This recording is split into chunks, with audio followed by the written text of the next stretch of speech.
Well, I am delighted to say that joining me on the Godcast today is Reverend Canon Sarah Jones. Now, Sarah is an Anglican priest and is actually the priest in charge in the city parish of St John the Baptist in Cardiff, but is also an honorary canon at Llandaff Cathedral.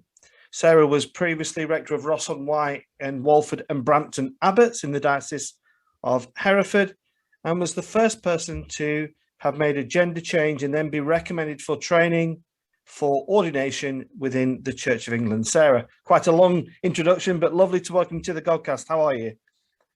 I'm fine, thanks, Alex. Yes, absolutely. And thanks for inviting me. A pleasure. Whereabouts are you, Sarah? Are you down in Cardiff this morning? Yep, central Cardiff. The vicarage actually is just about a mile from the city centre, a mile from the church, because we couldn't quite get the vicarage to be right in town. But about as close to the city centre as you can get. And the church, St John's, is absolutely smack bang in the centre of Cardiff.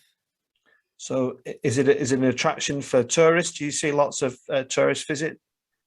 Yeah, definitely. In my predecessor added them all up on a little survey, and reckoned that there was about 1,000 people a week come through the doors. The last couple of years with the pandemic, we've actually been shut, apart from when we're having services, Mm. largely because as a city centre church, you open the doors, people tumble in, various of them in various kind of, you know. I don't know, under the influence of various things. And that's normally great. We just love meeting Mm. people like that. But we just really felt we couldn't keep the place hygienic and safe.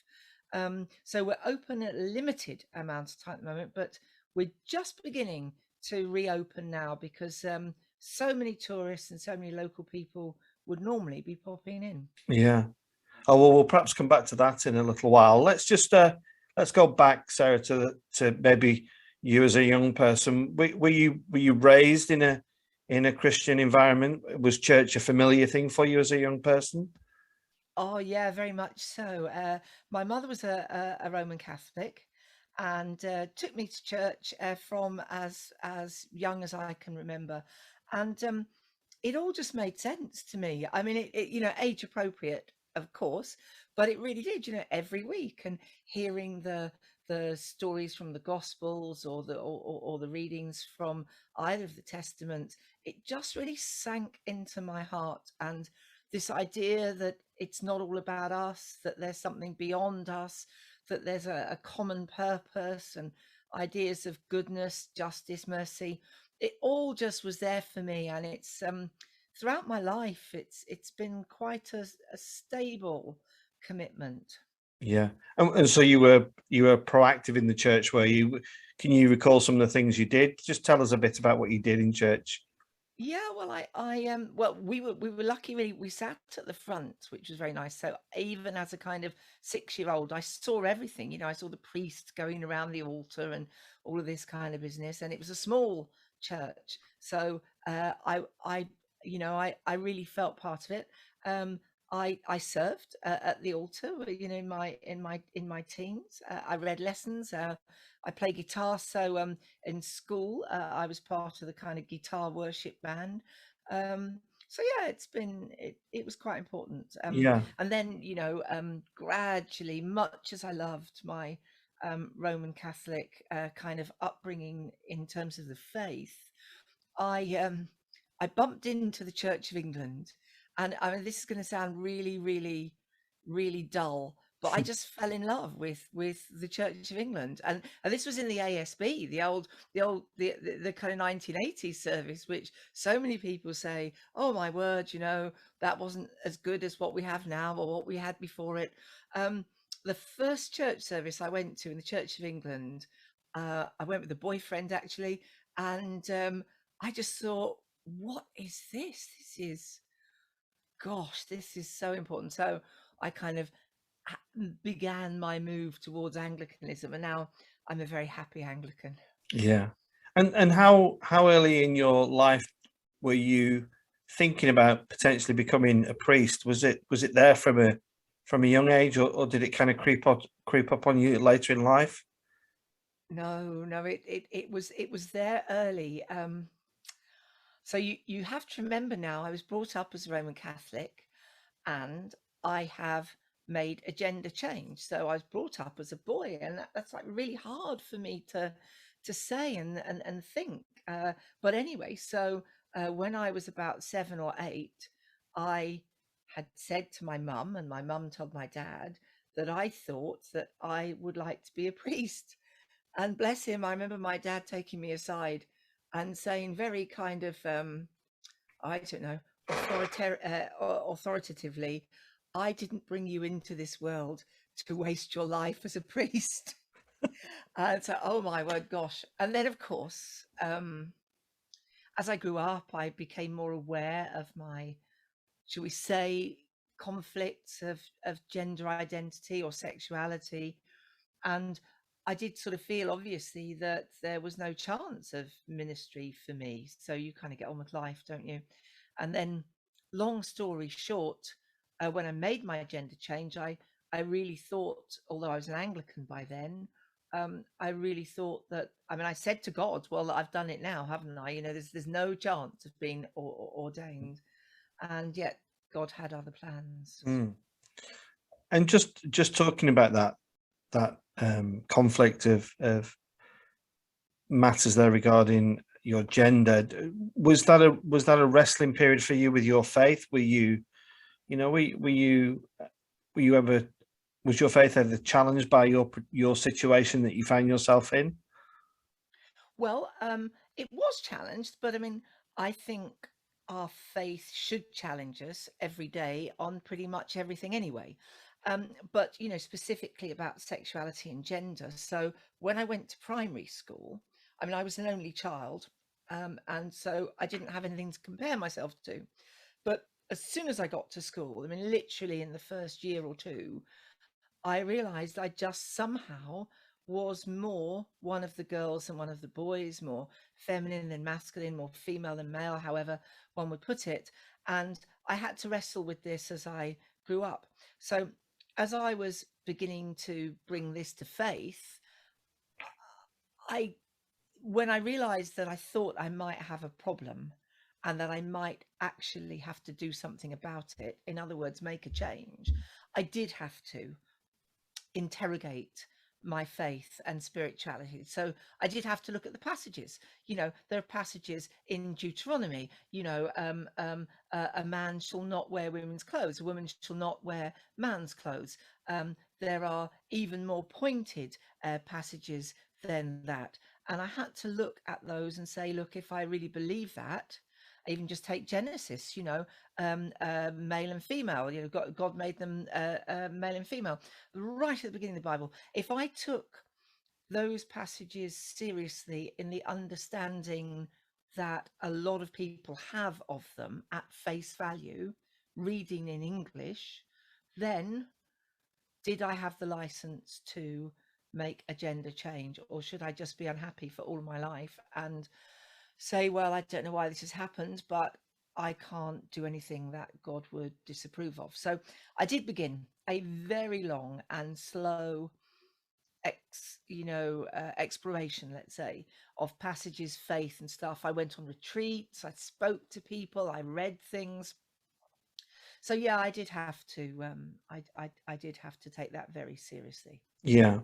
And I suppose alongside that relationship with God, there is that relationship with your friends and your loved ones and your family. Can you remember the first person you shared with when you said you were thinking about your gender and changing identity? Just tell us about that, Sarah, please. Do you know, I'm honestly not sure who I shared it with first. It could have been a doctor or a counsellor. I can tell you a few encounters. I don't know which would be the first, but I did go on retreat when I kind of got to a stage. At the beginning, it was just something that was in me, which wasn't much of a problem. I was more feminine than anyone realized. But there are advantages to that. I got on great with the women in the office, and one or two guys thought I must be some kind of dark horse, having lots of relationships with women. And the truth was that we were more just women together. But anyway, there were advantages to that, but it got to the stage where it almost became pressurizing me. It became the biggest single thing in my life, and I didn't feel I could go on. So I went on retreat, and maybe some of your your viewers will know that there's often a warden of a retreat house, and in those days there were usually quite old priests who'd done a lot of service, and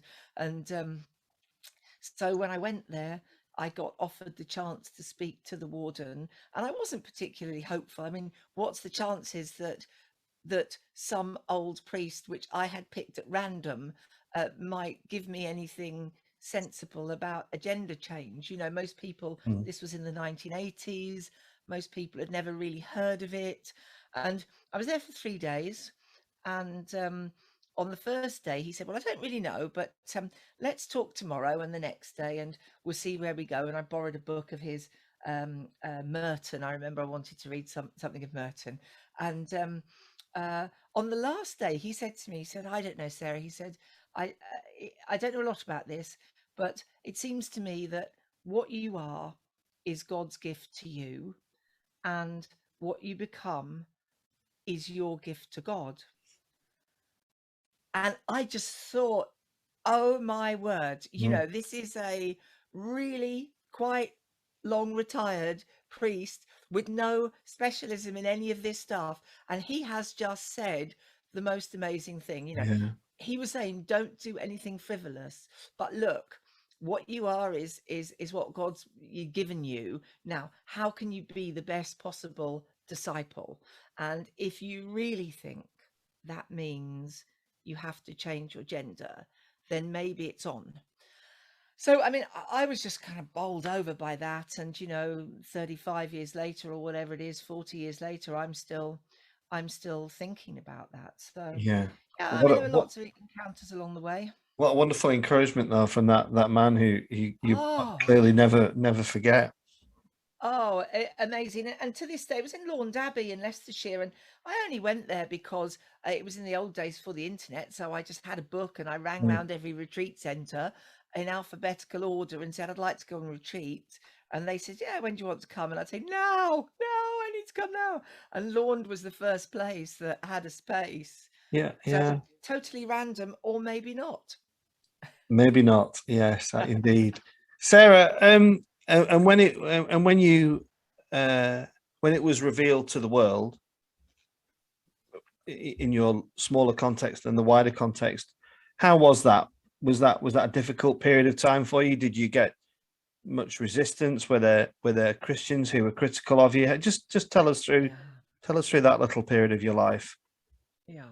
Well, so I took about 9 years, from the early to mid 80s through to the early 90s before I made my gender change. I took a lot of time. And in the end, I made it because I felt it was absolutely actually the only thing I could do. It was me. So when I made my change, after the first few weeks, honestly, I pretty much forgot about it. It was so natural to me that I just went about my life and I forgot about it completely. And the only way I can kind of explain it to anyone who doesn't know about gender changes is, if you're really happily married and you've been happily married for, I don't know, 5, 6 years, and someone says, are you single or married? You just automatically say, yeah, I'm married. You can think back to when you were single, but there's no debate in your mind. You know what you are, blah, blah, blah. So um, I had pretty much forgotten, for all intents and purposes, about my gender change. I was just getting on with life, and it didn't come into conversation, didn't come up. When I offered myself for ordination, I did say at my very, very first interview, um, I did tell them about my gender change. I mean, it would have come out anyway, but I just thought it was better to say right at the beginning. And the interview had gone quite well. And I thought, well, if I don't say anything now, it'll be kind of disrespectful of the first person that interviewed me, Mm. So the church knew the whole way along. And there I was in the Diocese of Hereford. It's the most rural diocese in the Church of England. And some people might think that that would be a bit of a rural backwater, full of really kind of reactionary views. And it really wasn't. The diocese said, well, we've no idea what to do. We've no idea what's possible, but give us some time. We'll talk it through with the Church of England. We'll talk it through with the diocese, and we'll go back. You'll get back to So they put me in the system. So all the way along, the church authorities knew about my background. What I didn't know is that there were 3 or 4 other people in the system, just a little bit behind me in terms of time. So I think the Church of England knew that it needed to make some decisions.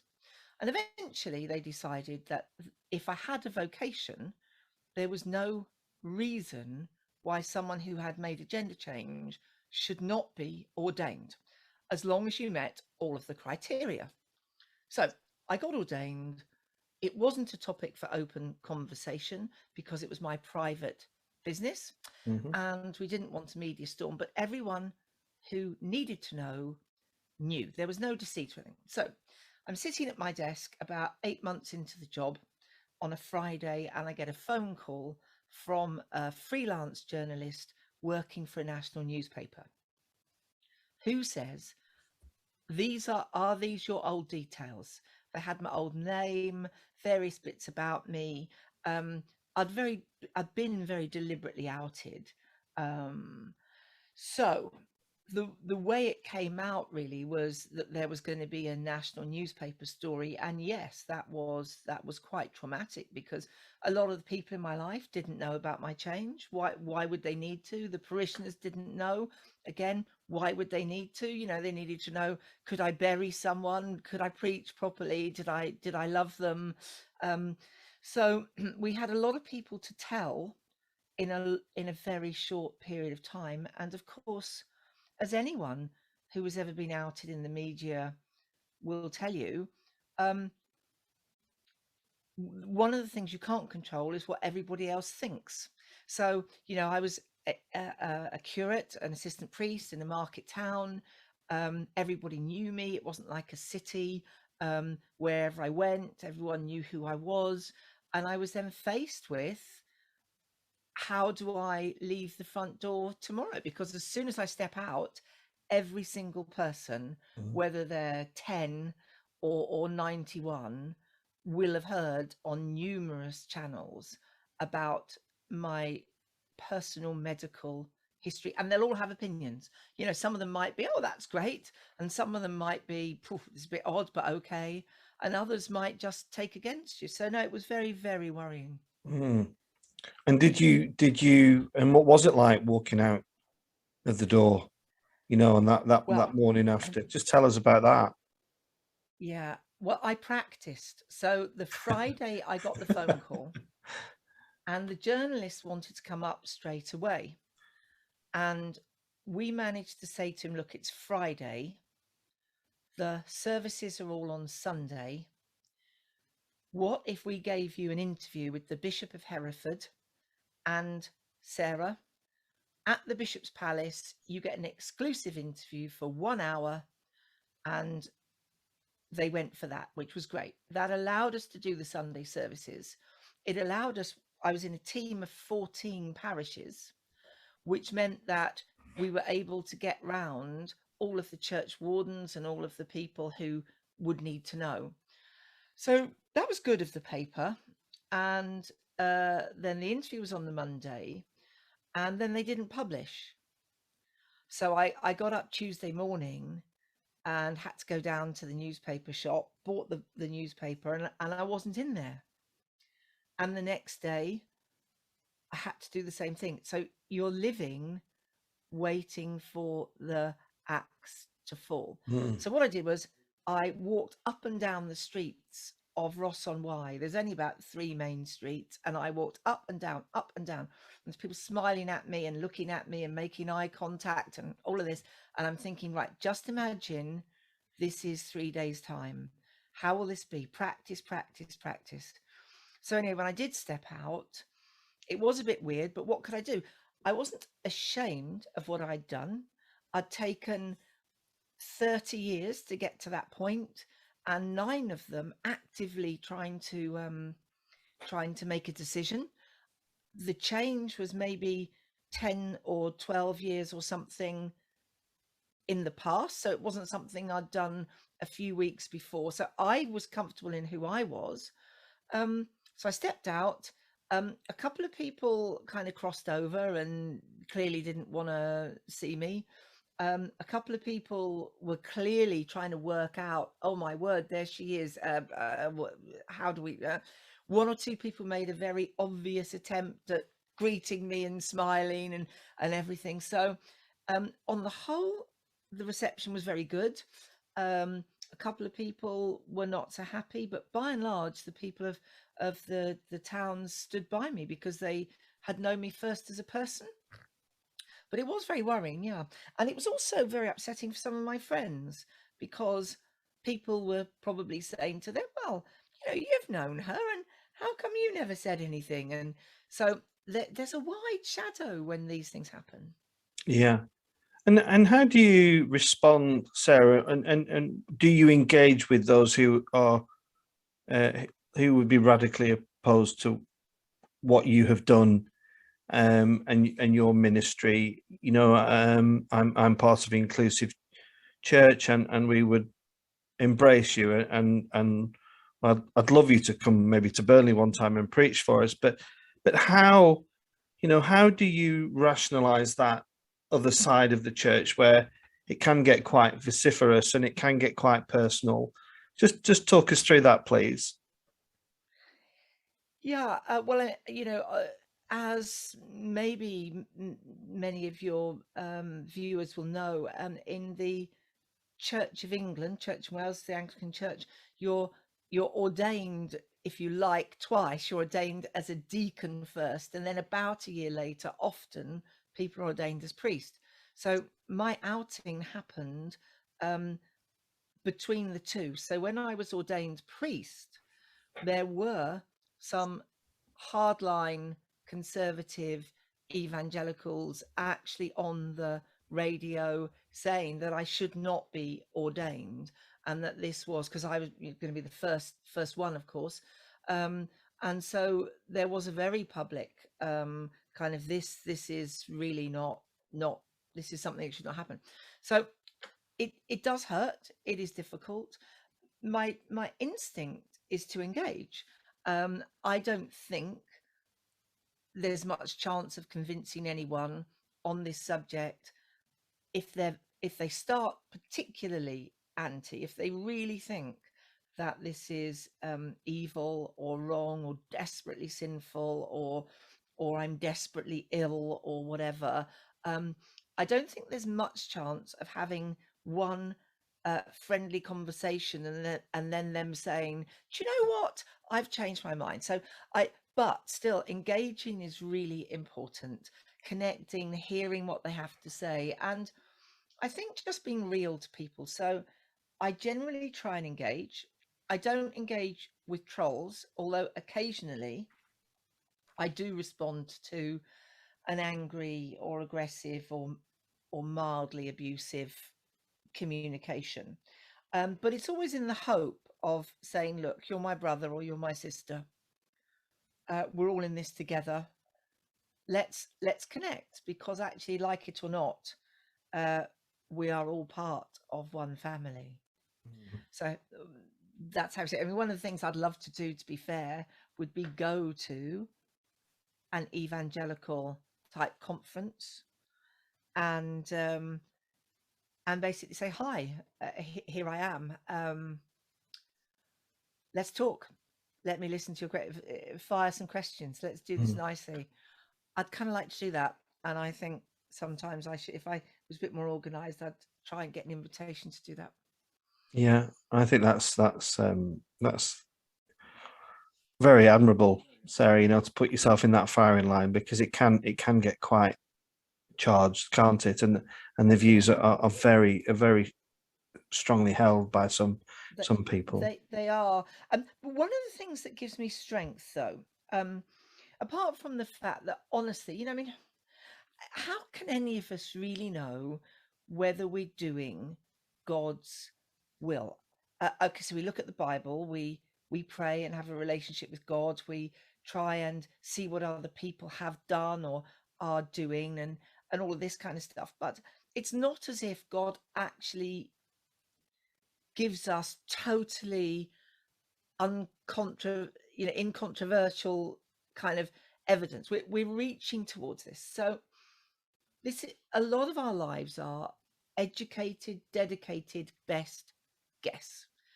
And I honestly think that's where I am with this, Yeah, so we'll kind of see where we go, but it gives me strength. And the other thing that gives me strength is that um whenever I have been doing things in the media, I get letters or emails or something, phone call maybe, from someone who says, "Thank God I saw you," because, and then they either say, their sister, their brother, their dad, their child, whatever it is. So being visible, although I'm visible because I was outed, being visible on this issue actually, I think, is very helpful for other people, because there's a lot of people in this situation, yeah, and one way or another. yeah, There's a and lot of yeah, and also, so I think it's very helpful to people who create a stereotype. Who they create a perception of what a transgender priest is yes. or will be like, and I think it's fantastic that you're prepared to speak in a public forum about these matters. Thank you. Just so you're now you kind of left the Church of England. You didn't travel too far, but you now by borders are now part of the Church of Wales. Has that been a big difference? Are the differences between the two churches clearly identifiable? I mean, I know that the Church of Wales is progressing at pace with the intent to bless same-sex relationships, but other than that, or as well as that, what are the key differences that you've observed? Mm.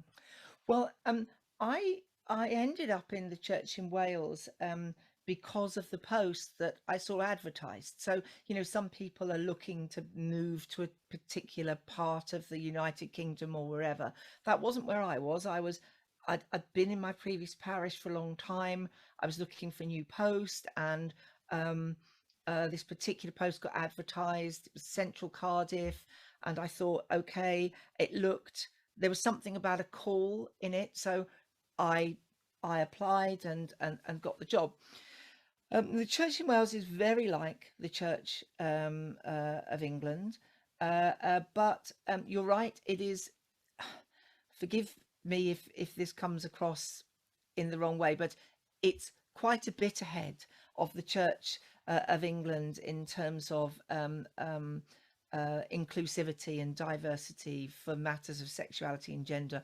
Mhm. All of the bishops have signed up to say very firmly that people's sexuality and their gender identity are to be celebrated and embraced, and it's about being disciples, not whether you're straight or usually gendered or cisgendered, as the Yeah, terminology might be.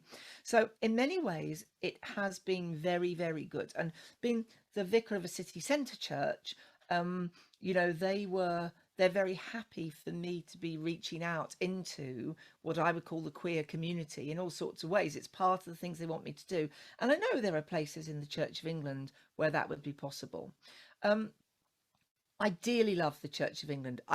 My identity until I moved to this post was, I am a Church of England priest. I mean, that was the thing. I mean, okay, yeah, I'm an Anglican or Episcopalian, or strip that back even more, I'm a priest. But actually, it came with the phrase Church of England. I am a Church of England priest. That was what I felt was my ontological state. yeah, Um, but the church in Wales has been lovely for me, and the Diocese of Llandaff in particular is incredibly supportive of people. What they're caring about is our discipleship, our journey of Mm, faith. yeah. And so yes, no, it's much smaller, um, more of a family atmosphere. Because it's smaller, as a diocese, it doesn't, or as a province even, I think the Church of England has some possibilities and some training and some infrastructure that the church in Wales doesn't have. But no, I'm very happy here. Yeah. So it's been a real pleasure chatting to you today. Just a couple of final questions. What, Ross, you talked about three main streets, is a bit different to city centre Cardiff. Just tell me what it is you're loving about now living and working in a big city like Cardiff. Yeah, I absolutely love the diversity of Cardiff as a city anyway. And when, our congregation now is very diverse, we've got people on in all points of the graph, whether it's socioeconomic or educational or in terms of gender or sexuality. So I like that. I like the fact that that reflects Cardiff. I like the buzz. I like the fact that I can be involved in things which are big issues for society. So, speaking to people who are addicted and literally outside our gates, begging for money, trying to do a little bit of work with homeless shelters and addiction agencies and things like that. So I love the fact that it's very much kind of, slightly dusty shoes. That's really, really good. And I absolutely loved my time in my previous parish. And I loved it so much that I did not want to go anywhere that looked like it. Because had I been in another market town, I Yeah. would just have stood there, well, this isn't Ross-on-Wye, this isn't Yeah. Walford, this isn't Brampton Abbotts. So the change into city centre did me a lot of good, and I'm very pleased about that. Yeah. And excited about the future. Yeah, very much. But I've no idea what the future will hold. I mean, I genuinely have no idea. So I have a very short horizon. I'm not ambitious and I don't plan ahead. I tend to just think in terms of terms. What can we do in the next 3 months or 6 months? And of Yeah. course, I have a slightly longer term plan for the church I'm in, but not a personal plan. I'm not thinking, oh well, I'll do this for this year and then it just, I'm happy to let that kind of unfold, which Yeah. is odd because by nature I'm a planner. I like things Okay. organized, Okay. but not in terms of ministry, in terms of what the future might be. Yeah. Fabulous. And if people want to find out more about you and your church, where can they do that? I am, having been outed in the media, I'm so easy to find. If anyone goes into any search engine and puts Sarah Jones trans priest or Rev Sarah Jones in, usually it's the first hit on these search engines. Um, and so they can connect there. And that will, St. John's Church, Cardiff is our church, but I'm on Twitter also. So yeah, no, I'm incredibly easy to find. And by all means, and I speak to organizations and groups, in industry, which is just incredibly good for me, and they seem to enjoy it as well, because the church isn't known for being a bastion of diversity and inclusivity. So when a vicar comes and talks about these things, people enjoy it, and I enjoy doing those talks. So if anyone wants to consider contacting me and saying, well, would you come and do a talk, I'm always happy to talk about possible events or projects. I think it's important. Wonderful. Well, it's been a real pleasure, Sarah, talking to you today, and I wish you well. And we send our love from Burnley. Is Burnley a place you've ever frequented? Have you been to Burnley, Sarah? Um, Many years ago, I used to be a folk musician, and so on gigs and stuff. But I think the nearest I got to Burnley was probably the north bits of Manchester in some of the clubs there. Yeah. Yeah. But I've never been to Burnley. But at the moment, I'm keeping quite an eye on Burnley Football Club because my club. My dad came from Liverpool. I'm an Evertonian. So Everton, Leeds and Burnley are slugging it out not to be relegated. Yes. So, but I'm a great admirer of what Sean Dyche and Burnley have done over the years. Yeah, yeah. Wonderful. Okay, Sarah. So thank you so much for coming on the Godcast. And if anybody wants to catch any more interviews, almost as simply finding Sarah, just Google the Godcast and you'll find lots of interviews there. So for now, thank you for watching, and we send our love to you all. Goodbye.